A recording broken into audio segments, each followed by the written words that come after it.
वाद या श्रम आंदोलन, ट्रेड यूनियनिज्म या लेबर मूवमेंट। औद्योगिक क्रांति के परिणाम स्वरूप समाज में दो परस्पर विरोधी वर्गों का जन्म हुआ, जिन्हें क्रमशः पूंजीपति तथा श्रमिक वर्ग कहते हैं।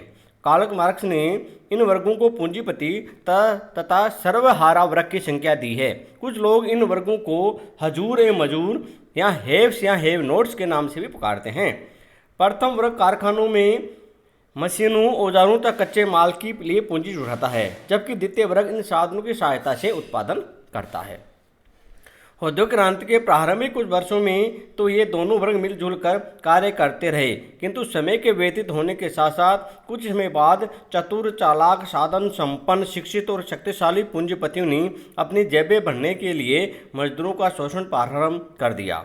श्रमिक इस शोषण की इस परिस्थिति को ज़्यादा समय तक देख सकने में असमर्थ रहे और उन्होंने संगठित होकर पूंजीपतियों के विरुद्ध आवाज़ उठाना प्रारंभ कर दिया और विश्व में श्रम आंदोलन या श्रम संघवाद का श्री गणेश हो गया। श्रम आंदोलन का अर्थ। श्रम आंदोलन वह संगठित प्रयास है जिसके माध्यम से श्रमिकों द्वारा अपने तात्कालिक या भावी कार्यदशाओं एवं जीवन स्तर के सुधारने के लिए प्रयत्न किया जाता है। श्रम आंदोलन में श्रमिक सामूहिक रूप से किसी एक नेतृत्व में संगठित होते हैं तथा अपने कार्यदशाओं एवं जीवन के आर्थिक, सामाजिक, राजनीतिक पहलुओं से संबंधित अधिकारों की मांग करते हैं। श्रम आंदोलन की कुछ परिभाषाएं हैं जो निम्नलिखित है। पहली, GDH कोल के अनुसार श्रम आंदोलन एक संगठित एवं सतत प्रयास है जो श्रमिकों द्वारा किसी राष्ट्रीय क्षेत्र में अपने जीवन स्तर को सुधारने के लिए किया जाता है।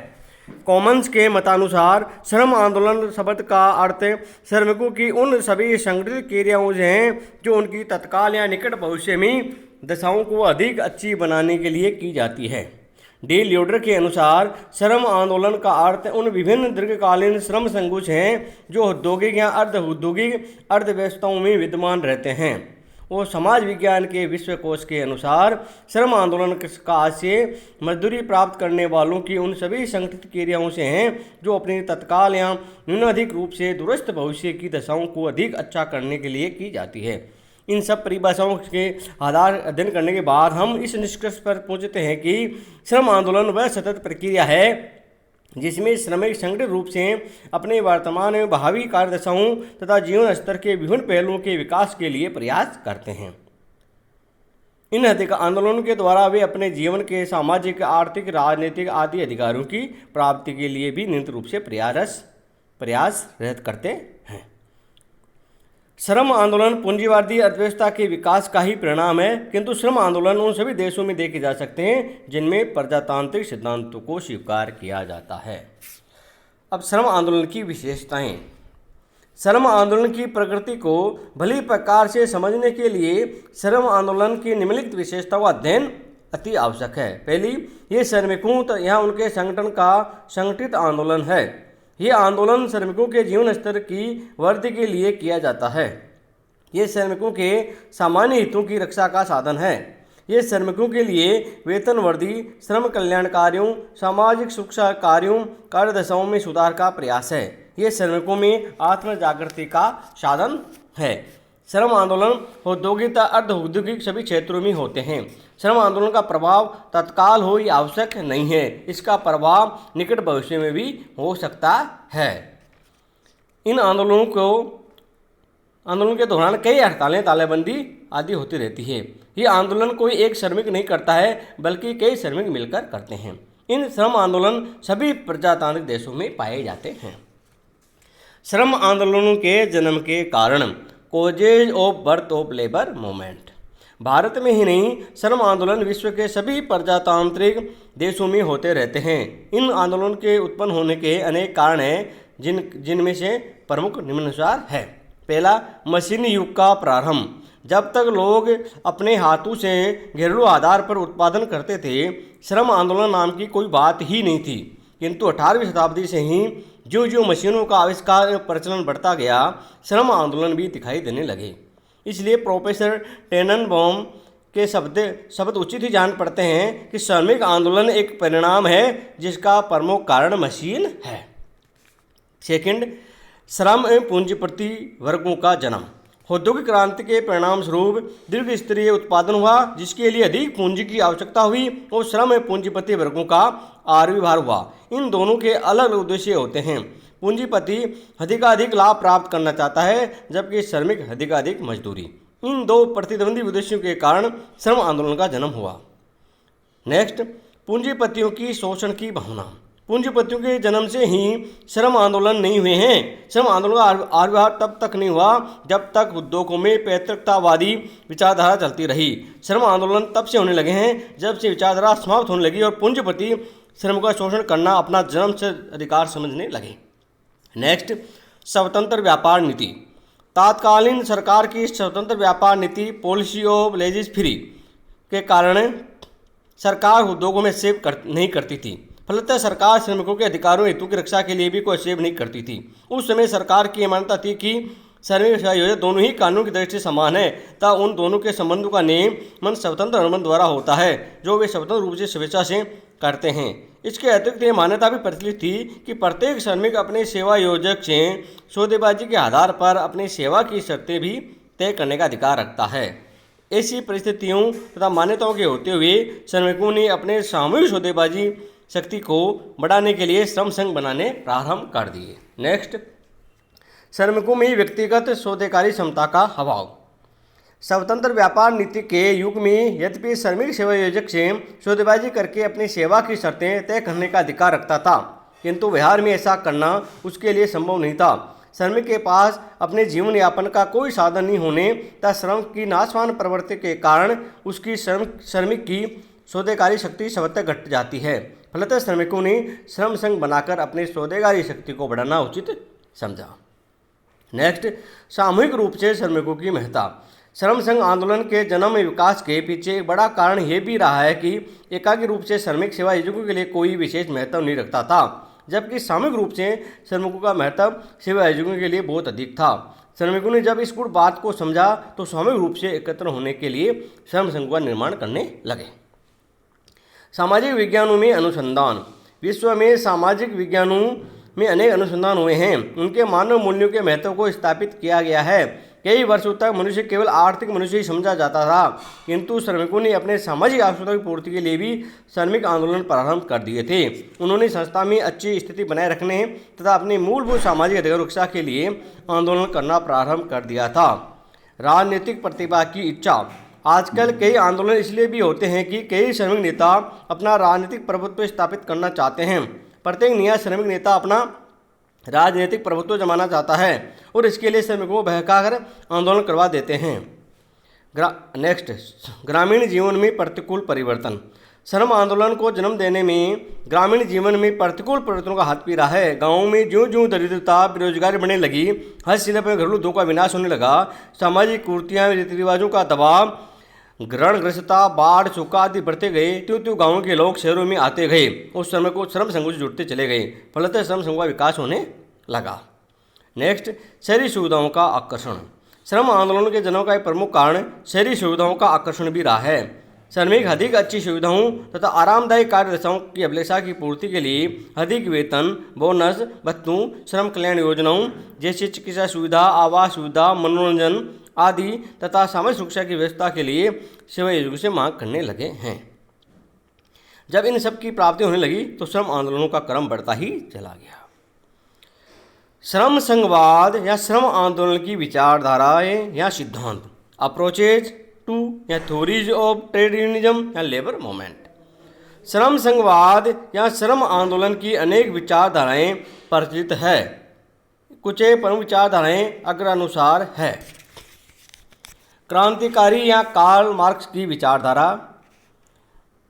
क्रांतिकारी विचारधारा के जन्मदाता कार्ल मार्क्स तथा फ्रेडरिक एंजेल्स है। इस विचारधारा की यह मान्यता है कि उत्पादन की आधुनिक तकनीकों के कारण उद्योगों में दो वर्गों अर्थात पूंजीपति और श्रमिक या मालिक या मजदूर वर्ग का जन्म हो गया है।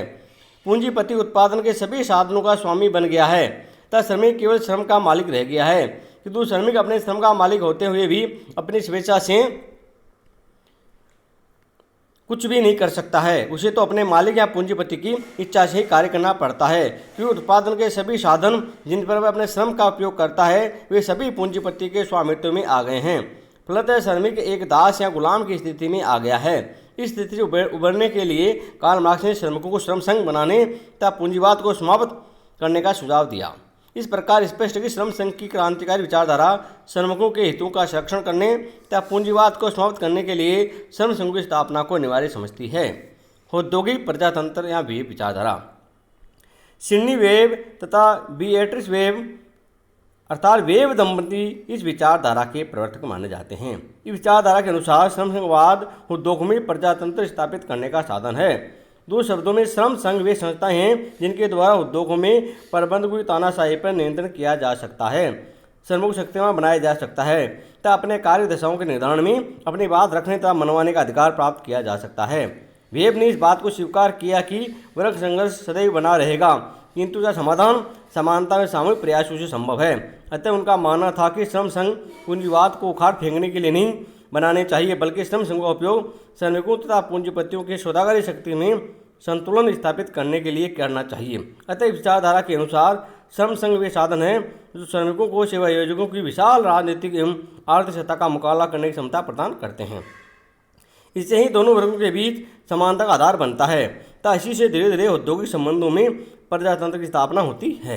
इसलिए वेब का मानना है कि श्रम संघवाद क्रांतिकारी परिवर्तनों के लिए नहीं होते, बल्कि क्रमागत विकास के साधन होते हैं। नेक्स्ट, व्यावसायिक विचारधारा।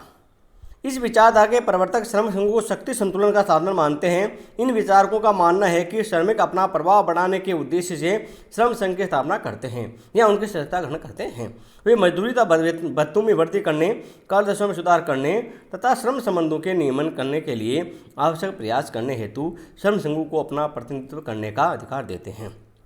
नेक्स्ट, सामाजिक मनोवैज्ञानिक विचारधारा। इस विचारधारा के विकास का श्रेय प्रोफेसर रॉबर्ट एफ हॉक्सी को दिया जाता है। उनका मानना है कि केवल आर्थिक कारणों से ही श्रम संघवाद का जन्म नहीं हुआ है। वे ये मानते हैं कि श्रम संघवाद का जन्म समूह मनोवैज्ञानिक कारणों से हुआ है। ये विचारधारा इस मान्यता पर आधारित है कि श्रम संघ श्रमिकों की मानवीय आवश्यकताओं, सामाजिक मनोवैज्ञानिक आवश्यकताओं की संतुष्टि का अवसर प्रदान करते हैं। श्रम संघ की सदस्यता ग्रहण करने से श्रमिकों में अपनत्व व सुरक्षा की भावना तथा स्वतंत्र वैचारिक शक्ति विकसित होती है, जिससे वे बड़े उद्योग संगठनों में अधिक सामाजिक सम्मान एवं समावेश प्राप्त करते हैं। नेक्स्ट, गांधीवादी विचारधारा या गांधीयन अप्रोच। गांधीवादी विचारधारा गांधी जी के सत्य एवं अहिंसा के सिद्धांत पर विकसित की गई है। गांधीवादी विचारधारा ये कहती है कि श्रम संघवाद का उदय वर्ग संघर्ष से नहीं हुआ है, बल्कि का जन्म विकास वर्ग सहयोग से हुआ है। श्रम संघ श्रमिकों तथा सेवायोजकों में शांति एवं मैत्री भाव का ही परिणाम है। अतः इस विचारधारा के अनुसार श्रम संघ ऐसी संस्था है जो वर्ग सहयोग आपसी मैत्री भाव को बढ़ाती है तथा आपसी संबंधों में सुधार करती है। इस प्रकार वर्ग सहयोग एवं मैत्री भाव ही संपूर्ण गांधीवादी विचारधारा का आधार है। महात्मा गांधी के अनुसार श्रम संघ का कार्य श्रमिकों की आर्थिक दशा में सुधार करने तक ही सीमित नहीं है, इसी अनेक नैतिक एवं बौद्धिक स्तर में विकास द्वारा उनके चौमुखी विकास के लिए प्रयास करना चाहिए। इसी केवल अपने अधिकारों के लिए नहीं अपितु अपने कर्तव्यों के लिए भी सजग होना चाहिए। महात्मा गांधी ने श्रम संघवाद के उद्देश्यों, लक्ष्यों तथा नीतियों के संबंध में स्पष्ट करते हुए कहा है कि यह श्रम संघवाद पूंजीवाद का विरोधी नहीं है। इसका उद्देश्य पूंजीपतियों में से श्रमिकों का न्यायोचित हिस्सा लेना है और अधिक कुछ नहीं। वह भी पूंजी को निष्क्रिय करके नहीं, बल्कि श्रमिकों में सुधार एवं उनकी जागरूकता के द्वारा करना है। ऐसा गैर श्रमिक नेताओं की चतुराई से नहीं, बल्कि श्रमिकों को शिक्षित कर उनमें उनकी स्वयं की नेतृत्वकारिता उत्पन्न कर अपने आप प्राप्त करना है। इसका प्रत्यक्ष उद्देश्य आंतरिक सुधार करना है तथा उनमें आंतरिक शक्ति का क्रमागत विकास करना है। यदि क्रमागत विकास का क्रम कभी पूरा हो जाए तो उसका परोक्ष परिणाम स्वाभाविक रूप से बहुत अधिक राजनीतिक ही होगा। नेक्स्ट, आधुनिक विचारधारा मॉडर्न अप्रोच। आधुनिक विचारधारा इस मान्यता पर आधारित है कि श्रम संघ आंदोलन का स्वरूप कार्य की दशाओं तथा समाज में परिवर्तन के साथ परिवर्तित होता रहता है। इस विचारधारा के प्रवर्तक सेलिग परलमैन को माना जाता है। उनकी इस विचारधारा को दुर्लभता जागरूकता विचारधारा के नाम से भी जाना जाता है। परलमैन का मानना है कि श्रम संघवाद का जन्म 3 घटकों से प्रभावित होता है। पहला, पूंजीवाद की प्रतिरोधक शक्ति जो ऐतिहासिक विकास द्वारा निर्धारित होती है। नेक्स्ट, बुद्धिजीवी मनोवर्ती का श्रम आंदोलनों पर प्रभुत्व की मात्रा, जो कि सामान्यतः पूंजीवाद की प्रतिरोध शक्ति को कम आंकती है तथा श्रमिकों की आमूल परिवर्तन की इच्छा को बहुत अधिक महत्व देती है। नेक्स्ट, श्रम संघ मनोवर्ती की परिपक्वता की मात्रा। पर्लमैन का मानना है कि श्रमिक एक और रोजगार के अवसरों में कमियां दुर्लभता को मानते हैं तथा दूसरी ओर वे यह भी स्वीकार करते हैं कि सेवा योजकों की सौदा शक्ति उनकी तुलना में बहुत अधिक होती है। अतः श्रमिकों की प्रकृति सेवा योजनाओं को दबाने की नहीं होती है, बल्कि उनकी प्रतिस्पर्धा को धमकाने की होती है। इस हेतु उन्हें संगठित होना तथा सेवा योजनाओं के विरुद्ध संघर्ष करना पड़ता है। ये संघर्ष निरंतर रूप से चलता रहता है और श्रमिक संघ निरंतर सेवा योजनाओं को धमकाने के अवसरों की तलाश करते रहते हैं। इस प्रकार श्रम संघ रोजगार की दुर्लभता से सचेत रहते हुए अपने अधिकार रक्षा के लिए उचित अवसरों की खोज करते हैं तथा अपने संगठन शक्ति का उपयोग सामूहिक समझौते करने के लिए करते हैं। इस प्रकार ये अपने श्रम संघवाद की विचारधाराएं का अध्ययन